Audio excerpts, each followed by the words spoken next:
Good morning everyone.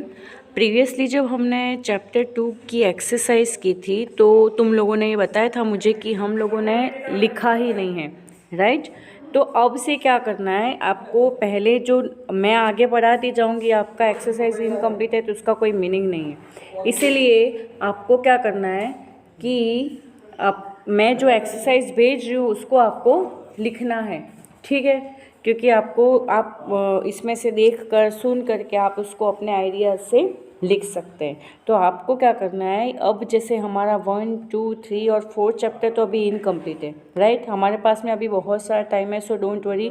But first you just complete your exercise, right. Chapter 1 जो है उसमें अपने पत्र हैं, तो पत्र तो ऑलरेडी आपने देख के लिखे होंगे, लेकिन चैप्टर 2 की कुछ एक्सरसाइज यानी मैंने जो नोट है, शॉर्ट नोट है टॉपिक पे, जैसे मरुस्थल और रेगिस्तान कच्छ, तो वो मैंने आपको लिखवाया था, राइट। वो मैंने आपको डिक्टेट करके लिखवाया था। अब आपको क्या करना है, ये जो मैं भेज रही हूँ उसमें से देख करके सुन करके सारी एक्सरसाइज कंप्लीट कर देनी है। उसके बाद मैं 3rd चैप्टर स्टार्ट करूँगी, राइट। तो आपका क्या है, एक्सरसाइज के साथ सब कुछ कंप्लीट होता रहेगा, राइट। ओके। नमस्कार प्यारे मित्रों, अब आप इस विषय के वीडियोस एक साथ भी देख सकते हैं। इसके लिए आपको वीडियो के नीचे मेरी चैनल में जाके प्लेलिस्ट में जाना होगा। तो बच्चों, पिछले वीडियो में हम सीख रहे थे हिंदी कक्षा 8 द्वितीय सत्र का पाठ नंबर 2। पाठ का नाम था कच्छ की सैर, उसका अभ्यास सीख रहे थे। आज के वीडियो में हम अभ्यास पूर्ण करेंगे और स्वाध्याय भी पूर्ण करेंगे। अभ्यास में 2 प्रश्न किए थे। 30वां प्रश्न है, दिए गए शब्द मिले ऐसे पहेलियों का निर्माण कीजिए। तो यहाँ शब्द दिए गए हैं, इन शब्दों के अनुसार हमें पहेली बनानी है। पहेली यानी गुजराती में हम उसे उखाणा कहते हैं। तो पहला है सितारा। तो सितारा से हम पहेली बना सकते हैं। 3 अक्षर का मेरा काम, आकाश में चमकना मेरा काम, अंत कटे तो सीता कहलाऊं, प्रथम कटे तो तारा बन जाऊं। दूसरा है हाथी। तो हाथी से हम पहेली बना सकते हैं। गणपति जैसा मुंह है मेरा, काया खूब विशाल, सबसे बड़ा जानवर हूं मैं, मस्त है मेरी चाल। और बच्चों, सितारा से कोई दूसरी पहेली बनानी है तो दूसरी पहेली बन सकती है, आकाश में रहता हूं, रात भर चमकता हूं, चमचम चमकता हूं, रहता हूं मौन, प्यारे बच्चों बतलाओ मैं हूं कौन।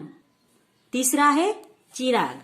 तो चिराग से हम पहेली बनाएंगे, मेरे रहने पर अंधेरे की नहीं चल पाती, मेरे 2 साथी है तेल और बाती। फिर 4 नंबर का है पाठशाला। तो पाठशाला से हम बनाएंगे, ज्ञान का मंदिर हूँ, सरस्वती का घर हूँ, आओगे यदि मेरे पास, पाओगे विद्या का प्रकाश। आगे है स्वाध्याय। स्वाध्याय में पहला प्रश्न है, दिए गए शब्दों को शब्दकोश के क्रम में लिखिए। तो यहाँ पर शब्द दिए गए हैं, अभ्यास, विनय, संध्या, प्रगति, अभिवादन, महकना, संग्राम, शायर, हमदर्द और चिराग। तो इनको हमें है वो शब्दकोश के क्रम में लिखना है। शब्दकोश हमने है वो पहले सीख चुके हैं, तो हम है वो सीधे शब्दकोश के क्रम में लिख देते हैं। तो सबसे पहले आएगा अभिवादन, अभिवादन के बाद आएगा अभ्यास, अभ्यास के बाद आएगा चिराग, और चिराग के बाद आएगा प्रगति, प्रगति के बाद महकना आएगा, महकना के बाद आएगा विनय, फिर शायर और संग्राम, आगे आएगा संध्या और हमदर्द। दूसरा प्रश्न है, इस पाठ में आए प्रशासकीय शब्दों की सूची बनाकर उनका वाक्य में प्रयोग कीजिए। तो इस पाठ में 4 शब्द आए हैं जो प्रशासकीय यानी हम है वो सरकारी कामकाज के लिए उपयोग में रहते हैं। जैसे पहला है प्रभाग। प्रभाग यानी एक भाग होता है, उसका भी उपभाग होता है वो। फिर है वरिष्ठ। वरिष्ठ यानी बड़ा। कनिष्ठ यानी सोचा। और सचिव यानी सेक्रेटरी। तो इससे वाक्य बनेगा पहला प्रभाग का कि इस फिल्म का प्रभाग है वो आगे आने वाला है। फिर वरिष्ठ है तो हमारे भाई है वो इस देश के वरिष्ठ नेता है। फिर है कनिष्ठ, तो मेरा कनिष्ठ भाई है उसे लाडू पसंद है। फिर है सचिव, तो उससे वाक्य बनेगा मेरी ऑफिस के सचिव आज छुट्टी पर है। फिर है नीचे दिए गए विशेषणों का वाक्य में प्रयोग कीजिए। तो विशेषण यानी जो शब्द है वो वस्तु पदार्थ की विशेषता या व्यक्ति की विशेषता दर्शाते हैं, उन शब्दों को विशेषण कहते हैं। जैसे यहाँ पर है विशेषण दयावान, तो हम लिखेंगे हमारे मालिक बड़े दयावान है। फिर है मूल्यवान, तो सोना मूल्यवान चीज है। फिर है कृपालु, तो भगवान बहुत कृपालु होते हैं। आगे है थोड़ा सा, तो मेरे पास थोड़ा सा दूध है। फिर है अच्छा, तो गुलाब का फूल सबको अच्छा लगता है। अथवा हम लिख सकते हैं कि मेरे पास अच्छी किताब है। फिर है सुंदर, तो यह फूल सुंदर है। फिर है प्रिय, तो मेरा मित्र मुझे बहुत प्रिय है, या मेरे प्रिय मित्र का नाम रमेश है। ऐसे भी आप बना सकते हैं। इन विशेषणों से आप है वो कोई दूसरे वाक्य भी बना सकते हैं। फिर है प्रश्न 4, दिए गए परिच्छेद का हिंदी में अनुवाद कीजिए। तो ये पैराग्राफ दिया गया है, इसको हमें है वो हिंदी में लिखना है।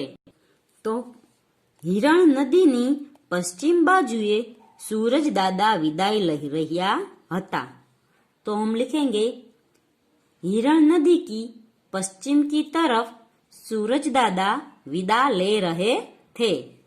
संध्या टाणे पंखीओना टोळा पोताना माळा भणी उड़ी રહ્યા હતા। तो संध्या के समय पक्षियों की टोलियां अपने घोंसलों की ओर उड़ रही है। ભેંસોનું ખાડું અને ગાયોના ધણ પોતાના માલિકના ઘર ભણી વળી રહ્યા છે। तो भैंसों का झुंड और गायों का समूह अपने मालिक के घर की तरफ लौट रहे हैं या लौट रहा है। ત્યારે झरमर झरमर वर्षानी शुरुआत थई। तभी या उस समय रिमझिम वर्षा शुरू हुई। सौ असह्य गर्मीथी ની પીડામાંથી મુક્તિનો आनंद લઈ રહ્યા હતા। लोग असह्य गर्मी की पीड़ा से मुक्ति का आनंद ले रहे थे। मात्र मानव ज नहीं, पशु पक्षी અને जीवजंतु પણ शाता अनुभववा लाग्या। तो केवल मनुष्य ही नहीं, पशु पक्षी और जीव जंतु भी शांति का अनुभव करने लगे। आगे है अपूर्ण कहानी पूर्ण कीजिए। तो यहाँ पे कहानी के 3 लाइन लिखे हैं, हमें इस कहानी को पूरी करना है। एक गांव था, उस गांव में एक गरीब किसान रहता था। उनके 2 बेटे थे। बड़े बेटे का नाम रामू और छोटे बेटे का नाम। तो बच्चों यह कहानी है, उसे हम है वो कोई भी रूप दे सकते हैं। जैसे मैंने एक रूप दिया है, आप है वो दूसरा रूप भी दे सकते हैं। आपके दिमाग में कोई दूसरी कहानी 2 भाइयों की आ रही है, जिसके पिता किसान है, तो वो भी लिख सकते हैं। मैंने एक कहानी लिखी है। तो पहले भाई का नाम रामू था, दूसरे भाई का नाम, छोटे भाई का नाम था लखन था। रामू को खेल कूद का शौक था। उसे निशानेबाजी में बहुत रुचि थी। बड़ा होकर वह भारतीय सेना में भर्ती हो गया। छोटे बेटे को खेती बाड़ी का शौक था। उसने खेती की जिम्मेदारी संभाली और एक समृद्ध किसान बन गया। भारत पाकिस्तान के बीच युद्ध हुआ। रामू ने बड़ी बहादुरी दिखाई। उसने दुश्मन के छक्के छुड़ा दिए। लड़ाई खत्म होने पर सरकार ने उसे वीर चक्र प्रदान किया।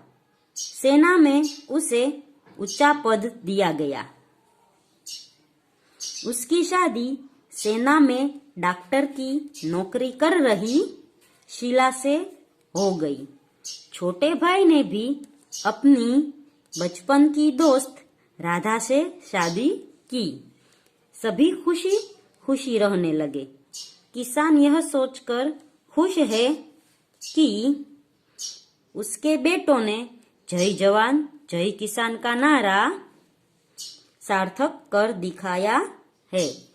तो बच्चों, आप है वो आपके दिमाग में कोई और दूसरी कहानी हो जो दो भाइयों की हो वो भी लिख सकते हैं। तो बच्चों, यहाँ पर पाठ खत्म होता है। अगले वीडियो में तीसरा काव्य सीखेंगे। तब तक के लिए गुड बाय, टेक केयर।